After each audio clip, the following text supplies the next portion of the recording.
हाँ जी, सत श्री अकाल दोस्तों। एक नਵੇਂ ਐਪੀਸੋਡ ਦੇ ਵਿੱਚ ਮੈਂ ਫਿਰ ਤੋਂ ਜੁੜਿਆ। ਇੱਕ ਟੌਪਿਕ ਨਾ ਬੜੇ ਦਿਨਾਂ ਦਾ ਮੇਰੇ ਦਿਮਾਗ 'ਚ ਘੁੰਮੀ ਜਾਂਦਾ ਸੀ। ਸੋ ਅੱਜ ਪੂਰਾ ਮੂਡ ਬਣਿਆ ਕਿ ਉਹਦੇ ਬਾਰੇ ਮੈਂ ਤੁਹਾਡੇ ਨਾਲ ਗੱਲ ਕਰਾਂ।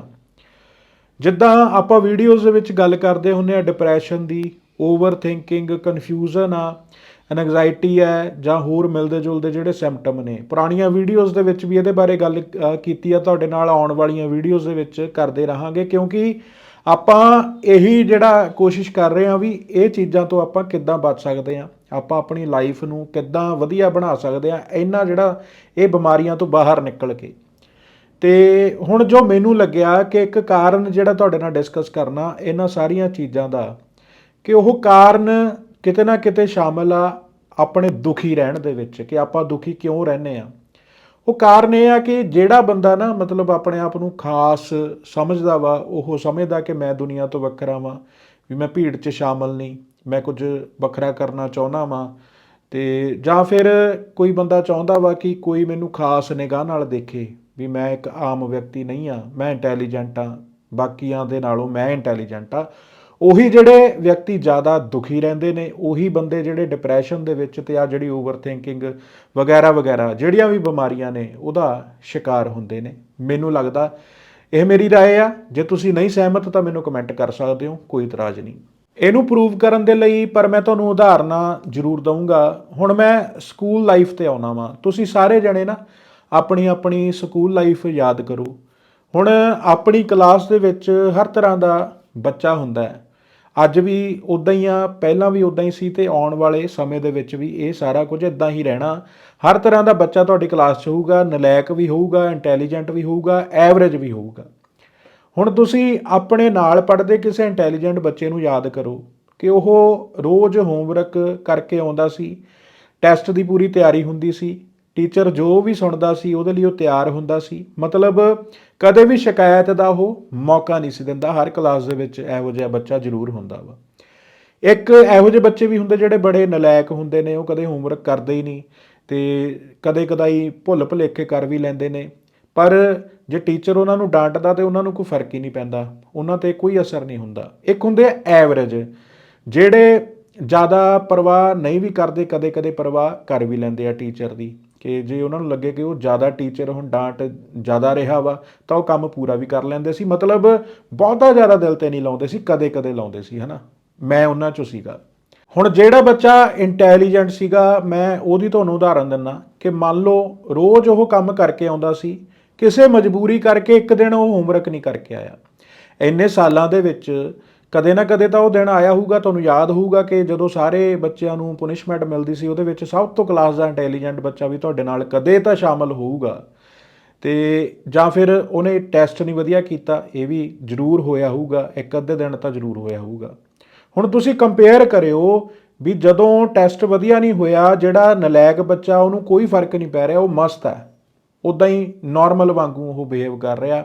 ਪਰ ਜਦੋਂ ਇੰਟੈਲੀਜੈਂਟ ਬੱਚਾ ਇੱਕ ਦਿਨ ਹੋਮਵਰਕ ਨਹੀਂ ਕਰਕੇ ਆਇਆ ਅਤੇ ਜਾਂ ਫਿਰ ਉਹਦਾ ਟੈਸਟ ਵਧੀਆ ਨਹੀਂ ਹੋਇਆ, ਭਾਵੇਂ ਉਹਨੂੰ ਟੀਚਰ ਨੇ ਇੱਕ ਨੋਰਮਲੀ ਕੁਝ ਕਹਿਤਾ, ਉਹਨੂੰ ਡਾਂਟਿਆ ਨਹੀਂ, ਇੱਕ ਸਿਰਫ ਉਹਨੂੰ ਉੱਦਾਂ ਹੀ ਸਮਝਾਉਣ ਦੀ ਖਾਤਰ ਹੀ ਕਹਿਤਾ, ਤਾਂ ਉਹਨੇ ਦੁਖੀ ਹੋ ਜਾਣਾ। ਉਹ ਦੁਖੀ ਹੋ ਜਾਂਦਾ ਸੀ ਕਿ ਮੈਨੂੰ ਟੀਚਰ ਨੇ ਕਿਉਂ ਕਹਿਤਾ, ਕਿਉਂਕਿ ਉਹ ਆਪਣੇ ਆਪ ਨੂੰ ਵੱਖਰਾ ਸਮਝਦਾ ਸੀ। ਉਹ ਆਪਣੇ ਆਪ ਨੂੰ ਜਿਹੜਾ ਬਾਕੀ ਬੱਚਿਆਂ ਦੇ ਨਾਲੋਂ ਇੰਟੈਲੀਜੈਂਟ ਸਮਝਦਾ ਸੀ। ਉਹਨੂੰ ਲੱਗਦਾ ਸੀ ਕਿ ਸਾਰਿਆਂ ਦਾ ਧਿਆਨ ਆ ਜਿਹੜਾ ਉਹ ਸਾਰੀ ਕਲਾਸ ਦਾ ਮੇਰੇ 'ਤੇ ਰਹਿੰਦਾ ਵਾ। ਸੋ ਜਦੋਂ ਟੀਚਰ ਨੇ ਉਹਨੂੰ ਡਾਂਟਤਾ ਅਤੇ ਉਹ ਦੁਖੀ ਸਭ ਤੋਂ ਜ਼ਿਆਦਾ ਹੁੰਦਾ ਸੀ। ਉਹ ਸਾਰਾ ਦਿਨ ਡਿਪਰੈਸ਼ਨ ਦੇ ਵਿੱਚ ਕੱਢਦਾ ਸੀ। ਮੈਨੂੰ ਯਾਦ ਆ ਰਿਹਾ ਕਿ ਮੇਰੀ ਕਲਾਸ ਦੇ ਵਿੱਚ ਸਭ ਤੋਂ ਜ਼ਿਆਦਾ ਇਹੋ ਜਿਹਾ ਇੰਟੈਲੀਜੈਂਟ ਬੱਚਾ ਕਿਹੜਾ ਸੀ, ਅਤੇ ਜੋ ਮੈਂ ਇਹ ਅੱਖੀਂ ਦੇਖਿਆ ਹੋਇਆ ਉਹ ਤੁਹਾਡੇ ਨਾਲ ਸਾਂਝਾ ਕਰ ਰਿਹਾ, ਅਤੇ ਮੈਨੂੰ ਪੂਰੀ ਜਿਹੜੀ ਉਮੀਦ ਆ ਕਿ ਤੁਹਾਡੇ ਨਾਲ ਵੀ ਇਹ ਸੇਮ ਚੀਜ਼ਾਂ ਹੋਈਆਂ ਹੋਣਗੀਆਂ।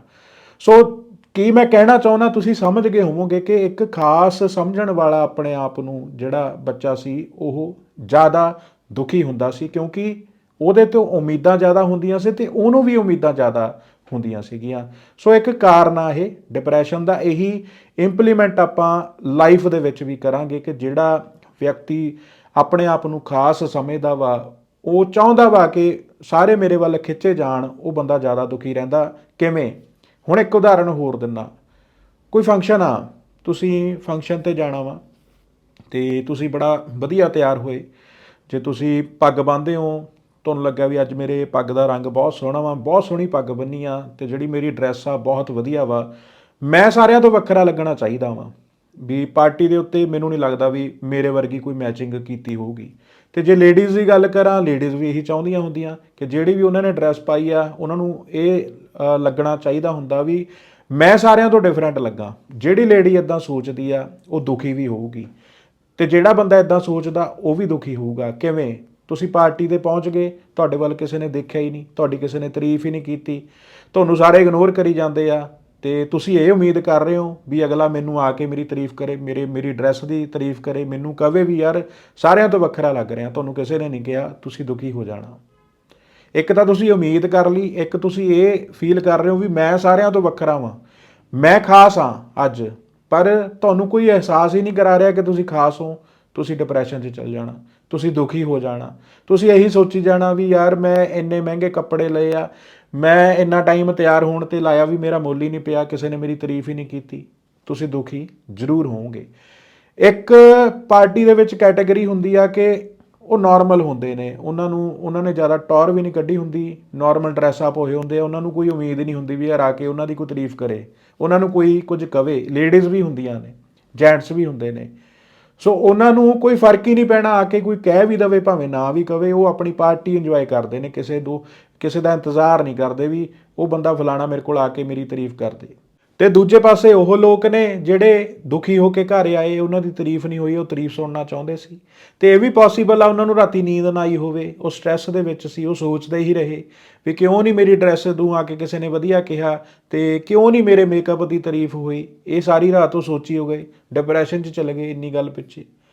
ਸੋ ਦੋਸਤੋ, ਇਹ ਜਿਹੜੀਆਂ ਉਦਾਹਰਨਾਂ ਦੇਣ ਦਾ ਮਕਸਦ ਇਹੀ ਆ ਕਿ ਇਹ ਸਮਝਾਉਣਾ ਚਾਹੁੰਦਾ ਮੈਂ ਕਿ ਆਪਣੀ ਜਿਹੜੀ ਰੈਗੂਲਰ ਲਾਈਫ ਆ ਉਹਦੇ ਵਿੱਚ ਵੀ ਇੱਦਾਂ ਹੀ ਆ। ਜਿਹੜੇ ਲੋਕ ਆਪਣੇ ਆਪ ਨੂੰ ਵੱਖਰਾ ਸਮਝਦੇ ਨੇ, ਉਹ ਚਾਹੁੰਦੇ ਨੇ ਕਿ ਮੈਂ ਜਿਹੜੀ ਵੀ ਮਹਿਫਲ ਦੇ ਵਿੱਚ ਜਾਵਾਂ, ਮੈਂ ਖਿੱਚ ਦਾ ਕੇਂਦਰ ਹੋਵਾਂ ਤੇ ਸਾਰੇ ਮੇਰੇ ਵੱਲ ਦੇਖਣ। ਉਹ ਲੋਕ ਜ਼ਿਆਦਾ ਦੁਖੀ ਹੁੰਦੇ ਨੇ ਕਿਉਂਕਿ ਉਹ ਉਮੀਦਾਂ ਲਾਈ ਬੈਠੇ ਨੇ ਕਿ ਕੋਈ ਆ ਕੇ ਉਹਨਾਂ ਨੂੰ ਇੱਜ਼ਤ ਦੇਵੇ, ਪਰ ਜਦੋਂ ਕਿਸੇ ਨੇ ਇੱਜ਼ਤ ਨਾ ਦਿੱਤੀ ਤਾਂ ਉਹ ਦੁਖੀ ਹੋ ਜਾਂਦੇ ਨੇ। ਪਹਿਲੀ ਗੱਲ ਤਾਂ ਸੁਣੋ ਦੋਸਤੋ, ਵੀ ਕਿਸੇ ਕੋਲ ਇੰਨਾ ਟਾਈਮ ਹੈਗਾ ਵੀ ਉਹ ਤੁਹਾਡੇ ਵੱਲ ਦੇਖੇ?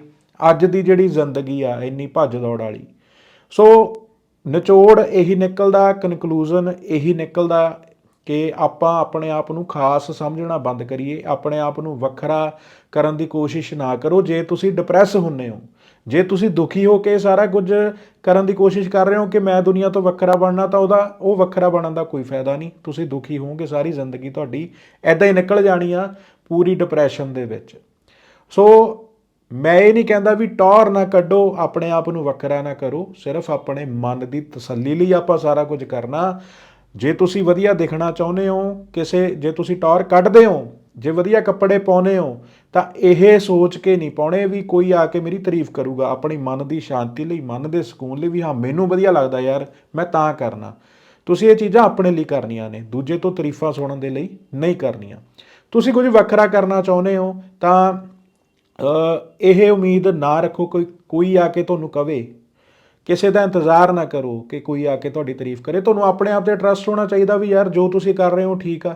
ਕੋਈ ਤੁਹਾਨੂੰ ਚੰਗਾ ਕਵੇ, ਕੋਈ ਮਾੜਾ ਕਵੇ, ਤੁਹਾਨੂੰ ਆਪਣੇ ਆਪ 'ਤੇ ਟਰਸਟ ਹੋਣਾ ਚਾਹੀਦਾ ਕਿ ਜਿਹੜਾ ਕੰਮ ਮੈਂ ਕਰ ਰਿਹਾ ਉਹ ਬੈਸਟ ਆ, ਉਹ ਬਾਕੀਆਂ ਨਾਲੋਂ ਵੱਖਰਾ ਵਾ।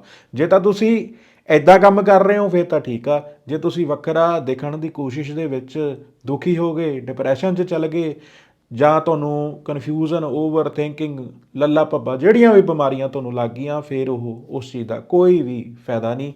ਸੋ ਕਨਕਲੂਜ਼ਨ ਮੈਂ ਇਹੀ ਕੱਢਦਾ ਦੋਸਤੋ ਕਿ ਆਪਣੇ ਆਪ ਨੂੰ ਆਮ ਹੀ ਸਮਝੋ, ਆਮ ਵਾਂਗੂ ਜ਼ਿੰਦਗੀ ਜੀਓ ਤੇ ਪ੍ਰਮਾਤਮਾ ਨੇ ਸਾਰੇ ਇਨਸਾਨਾਂ ਨੂੰ ਇੱਕੋ ਜਿਹੀ ਬਣਾਇਆ ਵਾ। ਕੋਈ ਫਰਕ ਨਹੀਂ ਪੈਂਦਾ ਕਿ ਤੁਸੀਂ ਵਧੀਆ ਕੱਪੜੇ ਪਾ ਰਹੇ ਹੋ ਜਾਂ ਇੱਕ ਸਾਦੇ ਜਿਹੇ ਕੱਪੜੇ ਪਾ ਰਹੇ ਹੋ। ਤੁਹਾਡੀ ਸੋਚ ਆ ਜਿਹੜੀ ਉਹ ਵਧੀਆ ਹੋਣੀ ਚਾਹੀਦੀ ਆ ਤੇ ਇਹ ਜਿਹੜੀ ਸੋਚ ਦੇ ਨਾਲ ਆਪਾਂ ਸਾਰਿਆਂ ਨੂੰ ਕੋਸ਼ਿਸ਼ ਕਰਨੀ ਚਾਹੀਦੀ ਆ ਕਿ ਆਪਾਂ ਜ਼ਿੰਦਗੀ ਬਤੀਤ ਕਰੀਏ ਤੇ ਇੱਕ ਖੁਸ਼ਹਾਲ ਜ਼ਿੰਦਗੀ ਬਤੀਤ ਕਰੀਏ।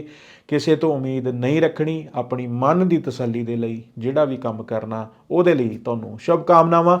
ਵੀਡੀਓ ਚੰਗੀ ਲੱਗੀ ਸ਼ੇਅਰ ਕਰ ਦਿਓ। ਵਿਚਾਰ ਕਿਤੇ ਨਾ ਕਿਤੇ ਤੁਸੀਂ ਲੱਗਦਾ ਕਿ ਇਹ ਵਿਚਾਰਾਂ ਨਾਲ ਮੈਂ ਸਹਿਮਤ ਨਹੀਂ, ਕਮੈਂਟ ਜ਼ਰੂਰ ਕਰ ਸਕਦੇ ਹੋ।